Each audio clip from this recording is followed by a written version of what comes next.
so many familiar faces and to welcome the new ones among us. It is sad that we still have to meet to call for the repeal of BSL. But the numbers against this law are growing, and with larger numbers our voices will be heard. Really?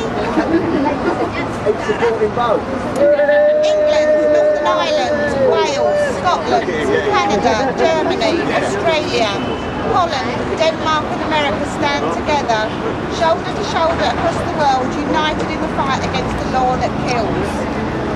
This year has seen some heartbreaking stories of tragedies that should never have happened. The 22 exempted dogs in Merseyside and Tyson, the trainee police sniffer dog.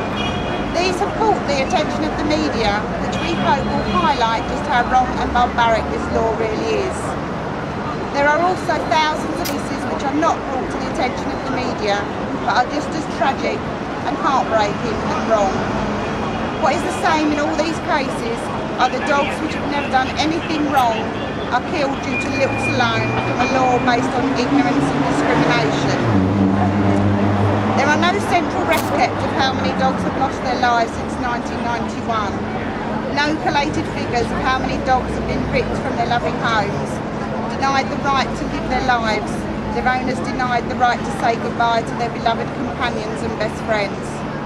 The lucky ones do get to return home after being locked away, kept from their families for weeks, months, sometimes years. That period of their life is stolen because they look a certain way. This law is cruel to the dogs and cruel to the owners. We are here today as we are prepared to stand up and do something about it. We will continue to protest. We will continue to raise awareness to those who do not know it's happening. And we will continue to tell our MPs, and we will continue to tell DEFRA that this law is wrong. The Association of Chief of Police Officers thinks this law should stay, so we need to start telling them that it is wrong, and the people of this country do not want it. These people are here to protect us and give us a society which is safe to live in. They have failed, and they need to be told they have failed. They need to know we do not want one of our laws based on discrimination, and we do not want the deaths of innocent dogs to be part of our country's justice system. This is not justice, this is not keeping us safe, and this is not making our country a better place to live. Lobby your MP, lobby the government, and lobby the police chiefs. Together we can and we will make a difference and bring an end to BSL. We did ask a few organisations for statements on their stance regarding BSL. At the moment we have only received one reply, and it's from the Kennel Club. And it says, the Kennel Club's position continues to be one of deal with the deed, not the breed, based on the circumstances of individual occurrences, and it believes that it's unacceptable to ban all dogs of a specific breed based on the actions of a single animal. The Kennel Club believes every dog should be considered on its individual character as to whether it represents a danger to the people. Furthermore, there are various factors that breed-specific legislation ignores that contribute to biting incidents, and the Kennel Club maintains that irresponsible ownership is the most common. Instead of a law concerning the criminal and/or antisocial behaviour of some owners and the ignorance and misinformation of others, what currently exists is legislation that punishes a dog simply for the way it looks. The government recently announced a package of measures to promote responsible dog ownership, which includes the introduction of compulsory microchipping for all dogs, the extension of Section 3 of the Dangerous Dogs Act 1991 to all places to include private property, and the removal of the requirement to seize prohibited dogs, which the police do not consider to be a risk to the public. The Kennel Club supports, in principle, making dog bites on private property an offence, as this would encourage greater responsibility amongst owners and help ensure that their dogs are not out of control or behaving aggressively in public or private. The Kennel Club also supports the government's plan to remove the mandatory requirement to seize and kennel all dogs believed to be of type, whilst maintaining that breed-specific legislation is fatally flawed. A large proportion of dog bites are due to the irresponsible actions of owners who have either not trained their dogs appropriately or have purposely trained them to be aggressive. Whilst this measure will help alleviate serious welfare implications for dogs being seized unnecessarily and aid in reducing the financial strains on the police, the legislation is still based on genetics and ignores the influence of the dog's speaker. The Kennel Club continues to play an active role in lobbying against the injustices of the Dangerous Dogs Act and works alongside other animal organisations, the Dogs Trust, the Blue Cross, Battersea and Wood Green Animal Shelter. So it is great to see these organisations standing up against BSL, but we want to know what they are actively doing to lobby against it. So we now need to start asking these organisations what they're doing and what we can do to help them. Thank you. Yeah, that's it.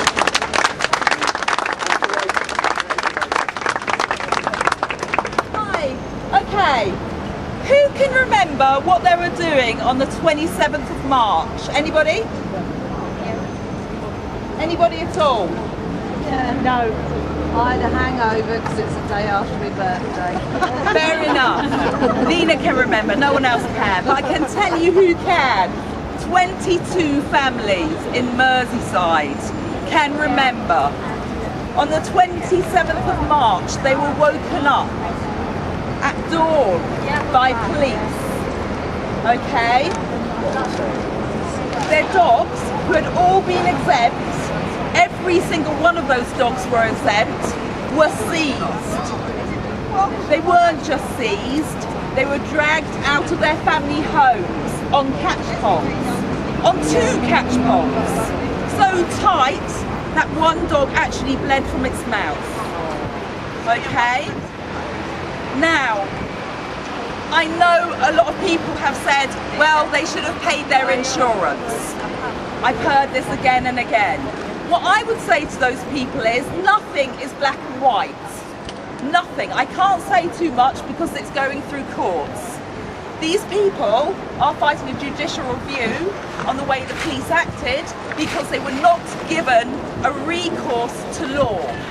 Most other forces will, if you messed up on your exemption criteria, take you back to court. Or they will give you 7 days to rectify the problem. Merseyside didn't at all. They took those dogs and hours later, not days, not 24 hours, not 12 hours, but literally a couple of hours later, 22 dogs, safe, proven under a court of law, family dogs, were killed. They weren't put to sleep. These dogs aren't sleeping, they were killed. Okay, Merseyside's Chief Inspector Chris Gibson said that he was not demonising the dogs. He said that those being targeted were at risk to the public. At the same time, they say because they had not paid their insurance. If anyone can explain to me how third-party insurance makes the public any safer, I would actually like to know, because I don't think it makes jack difference. With regards to people missing their insurance, imagine you're in hospital with a malignant tumour. Strangely enough, your insurance details might go out the window slightly. Imagine your husband, who had been sorting all of this stuff out, had died in the months previously. Guess what? All of us might forget. 60 officers were in those dawn raids, 60, to seize 22 safe, unharmful, have done nothing dogs.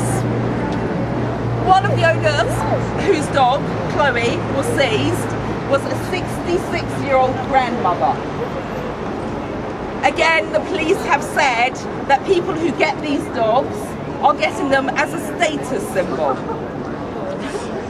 She must be some old gangster then, I tell you. What she said, these are her words, okay? 7 vans turned up at her house at 7:30 in the morning. 7 police vans, 1 safe dog, a grandmother and her grandson. 7 police vans. We had no warning. We had the police at my front door demanding to be let in. There were so many. I thought there must have been a murder or something, but they said they'd come to take Chloe away because she wasn't insured. I said we did have insurance. We did have insurance through the Dogs Trust, and I went to find the piece of paper. They kept on telling me to hurry up. It was very, very intimidating. I'm not used to having police officers come to my house. When her grandson protested about the way the police were actually treating her, he was handcuffed and led away to the van. Chloe had never caused any trouble, never once as much growled. She sat on my lap most evenings, watching TV. She was kind and loving, a part of the family.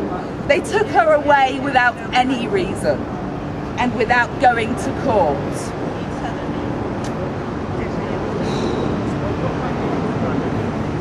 Merseyside police, in my opinion, acted as judge, jury and executioners in a matter of hours.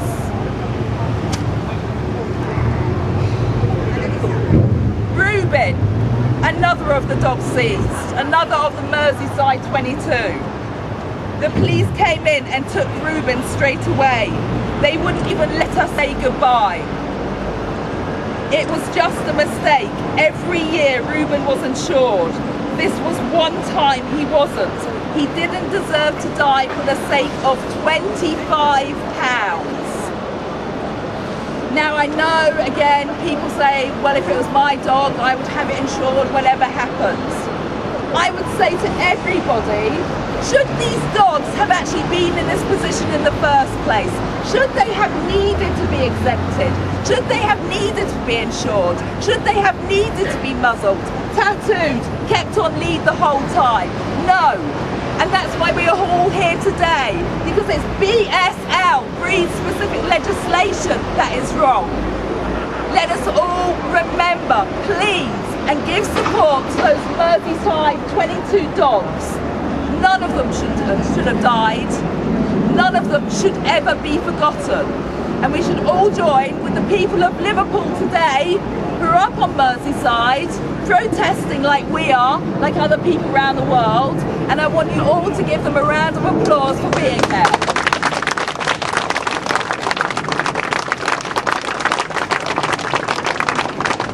Thank you.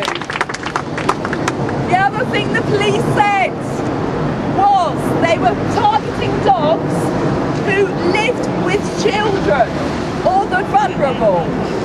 Now imagine 7 police vans coming to your doorstep to take your family pet and your child being there 7:30 in the morning, witnessing your dog on 2 catch poles being dragged out. How does that protect the child? What does that do to the child?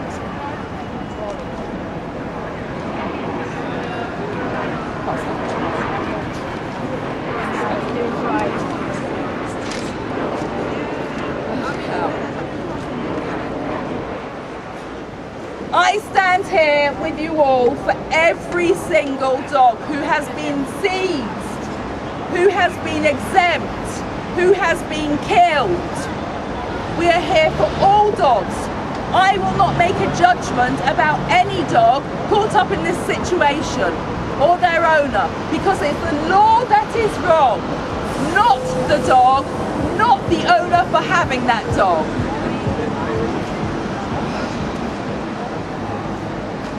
I also want to talk about a dog who many of us saw on a TV programme. A lovely dog at West Hatch RSPCA, loved and cared for by the staff, especially Sue, who met a really nice police officer called PC Lee Evans, a police officer of decades of experience of being a dog handler. It was noted that this dog, this wonderful, lovely bull breed dog, had great talent at searching, sniffing out and searching tennis balls. So, dog rescuers, Channel 5, followed Tyson, did they not? Tyson was accepted by Avon and Somerset Police Force to become a sniffer / rescue dog. PC Evans said that Tyson was probably one of the best dogs he had ever met. PC Evans knows dogs. I've met PC Evans. He does know dogs. He does care about dogs. Now surely this gentleman would know what a dangerous dog would be. Not just look like, but be. Tyson should have gone on to actually help society, to make society. Unfortunately, whilst Tyson was training, the DLO came along and went, he's a pit pipe. Tyson was returned to West Hatch, where he was put to sleep, killed for being a pit bull type. The police are now killing their own dogs. It's come home to them what's happened. A dog who could have helped society, a dog who had had a lifeline out of a rescue, who had his whole future right in front of him. Suddenly, because someone says, I've got a certificate, I know what a pit type looks like, he's a pit type, therefore he's dangerous because of how he looks. His whole future, his life, everything was snuffed out. Everything gone. I know the people at West Hatch, and I know PC Evans.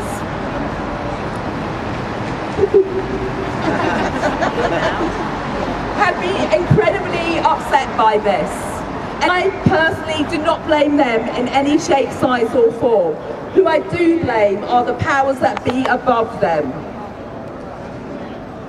When they can kill their own dogs, dogs who have done nothing apart from born to look a certain way, there is something fundamentally wrong with society and the police force. I'm sorry, I have to say it. Can we all please remember Tyson? His story went round. We want it to keep on going round. We need his name to be out there again and again. We need people to keep on asking both Avon and Somerset Police and Central RSPCA, not West Hatch, but Central RSPCA, why Tyson was not taken down the exemption route.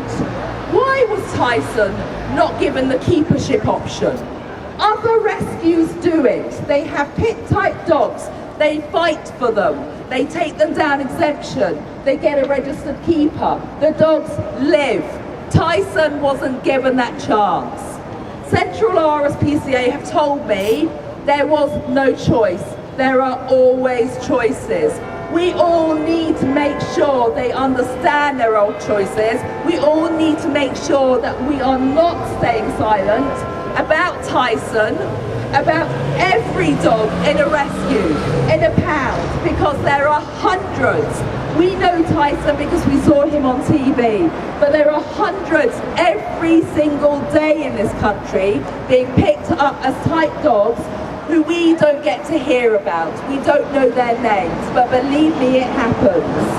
So for every dog, I promise I will fight, you will fight, until this law has been kicked out of the water. Sorry.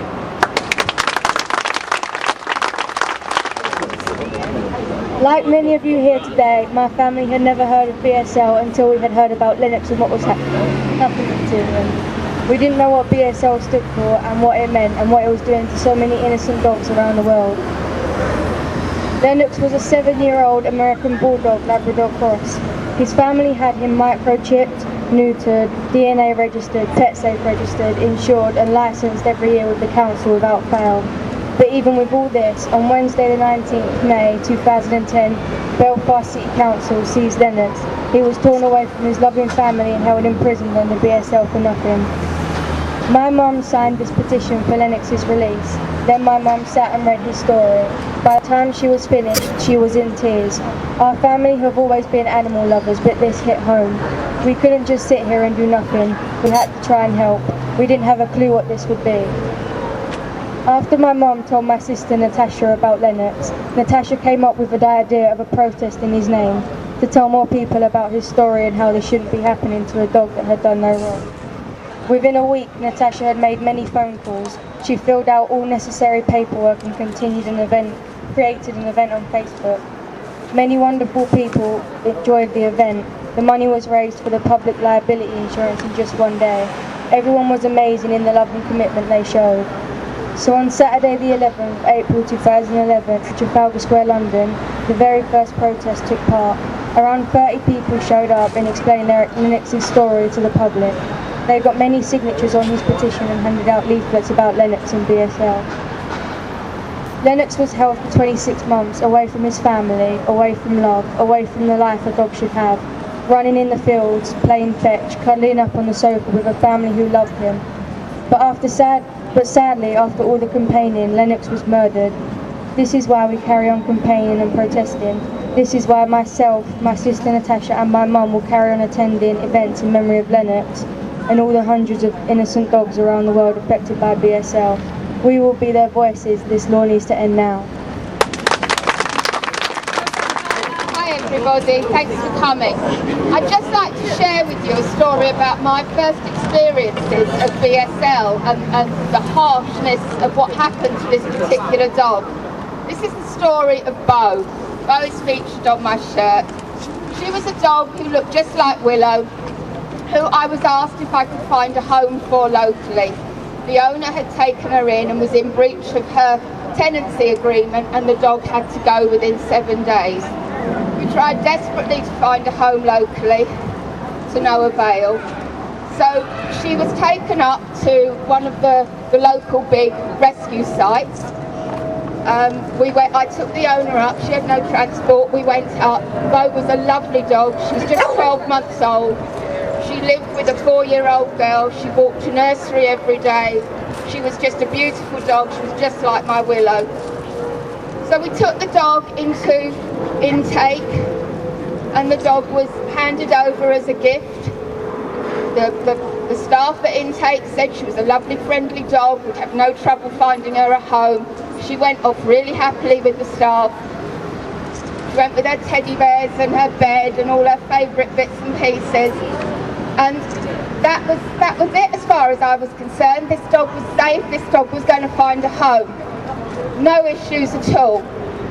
I was then gutted when about 4 days later I inquired how she was doing, and I was told that 2 days after we'd gifted her in, she'd been walking down to the paddocks with one of the staff members for her exercise, and she was seen by the police.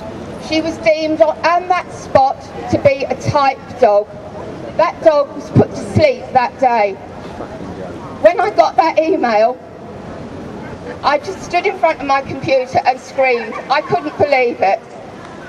To me, although I've worked with dogs for a long time, I thought I understood what BSL was all about.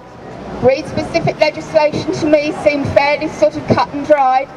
This really brought home the reality of it. This was a dog that didn't look anything like the type. But on the basis of one person's assessment of that dog on that day, just on how she looked, she was put to sleep. It was devastating. I had to go and then talk to the owner, who, as far as she was concerned, the rescue had killed her dog. She didn't understand, like so many people out here today, who just look at the dogs, think they're lovely, look at the legislation, they know it exists, but do they understand it? No, they don't understand that the bias, the insight, the way people interpret the current legislation, it is so wrong. These dogs are murdered because of how they look. not because of what they've done. Bo was put to sleep on that day because of what one person looked at her and saw. She was no different to Willow, this Staffordshire Bull Terrier sitting here today. And it just broke my heart. But it really hammered home to me the realities of BSL. I now volunteer at this rescue and I work in the intake kennels. It breaks my heart on a weekly basis to see dogs with Section 1 orders slapped on those kennels. We have to look after those dogs. We have to walk them, feed them, give them kennel time for 7 days while they sit out their stray days, knowing that eventually these dogs aren't going to make it. There's nobody to stand up for them. What broke my heart so much about Bo was not just the fact of what happened to her and that she was murdered because of BSL. It was then that all the onslaught from people on Facebook afterwards as to why was she murdered, that the rescue should have put up a more of a protest. What people don't understand is once those dogs are in rescue, they haven't got an owner. There is nobody to stand up for them. These dogs are vulnerable. It is so wrong. So really, on behalf of all of the dogs in this world, I just beg at you to please spread the word. Don't let it happen again.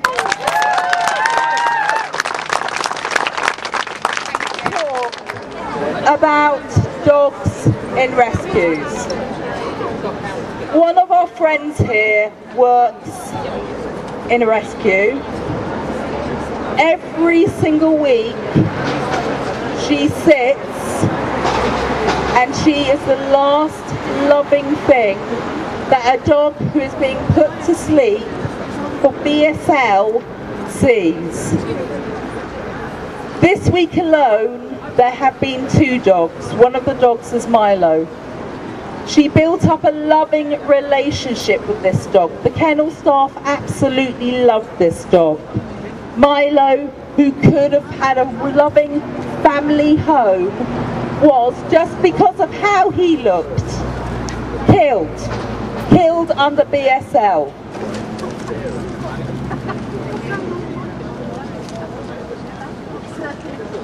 This is Milo. This wasn't last year, this wasn't last week, this was this week. Every single day there are people who are trying their hardest to say, why are we killing these dogs? Who are working within the rescues, fighting for these dogs, but again they are overruled by the powers that be above them. I want everyone just to spend a few moments thinking about Milo, thinking about what this dog's life could have been.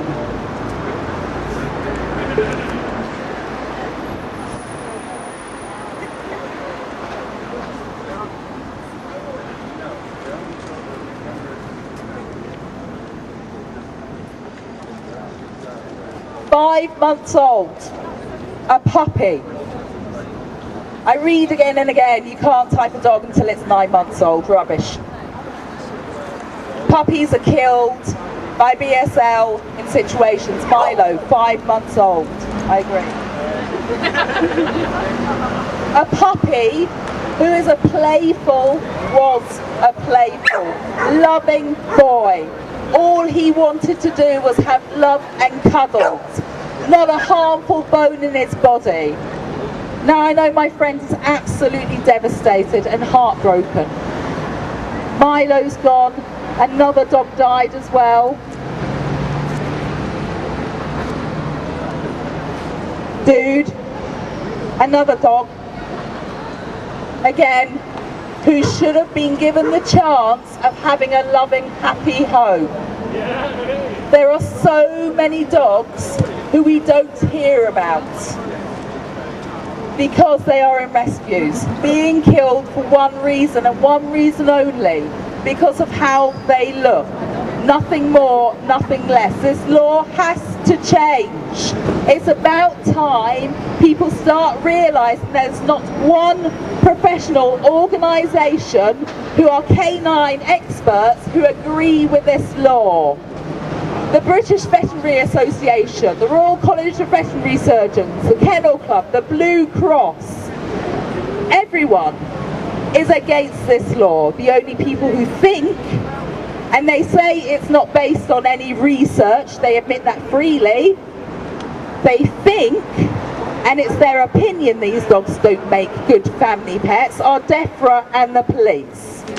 So, as was said before, we need to start saying to the organisations who say they're against BSL, what can we do to actively promote your campaign against it? How can we get involved? Can we work with you? How do we get this out and about so that dogs like Dude and Milo stop being killed, and Bo of course as well. Thank you. Right, I've not wrote anything down. This is straight from the heart. 2 years ago, I met Kevin Parry. He was a protest, Anti BSL Protester, where we rescued behind the scene. Spot on. It's really A few weeks ago, Kevin lost his battle to cancer. He was 34 years old.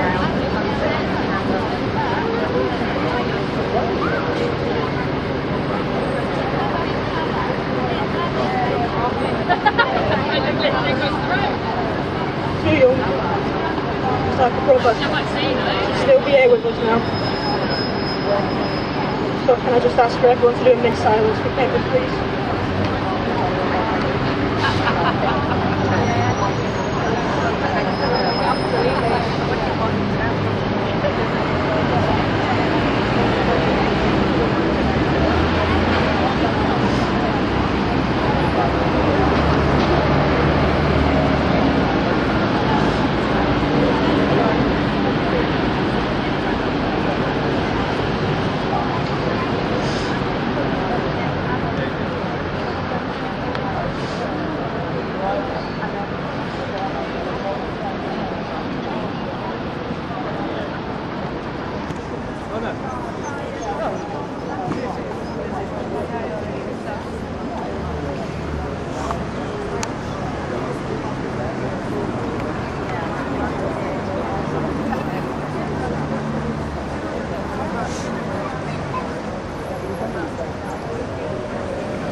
Right, I would like to say a massive thank you to each and every one of you who attended today. Without your commitment, dedication and voice, we wouldn't get heard and the public wouldn't get educated on this outdated law. Thank you to Nay, Chris, Nicole and my daughter Tyler for your speeches today. Thank you to Shawnee, our very own fairy godmother, for wearing his lovely outfit for us again. I know how much it means to Shawnee to get this law abolished. And a big thank you goes to Caroline for dealing with all the paperwork and the obstacles to get us all here today.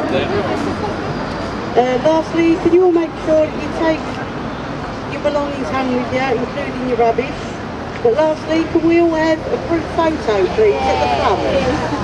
Thank you. END BSL, set them free. Love your dogs, so do we. END BSL, set them free. Love your dogs, so do we. END BSL, set them free. Love your dogs, so do we. END BSL, set them free. Love your dogs, so do we. END BSL, set them free. Love your dogs.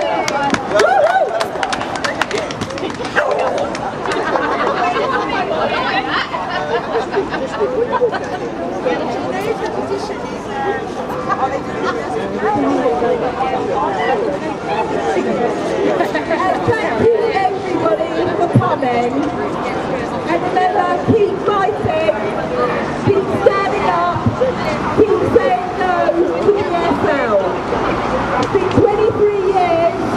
Let's not make it 24. Are you with me? I can't hear you. What do we want?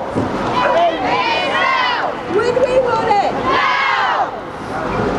Again. What do we want? When do we want it? What do we want? When do we want it?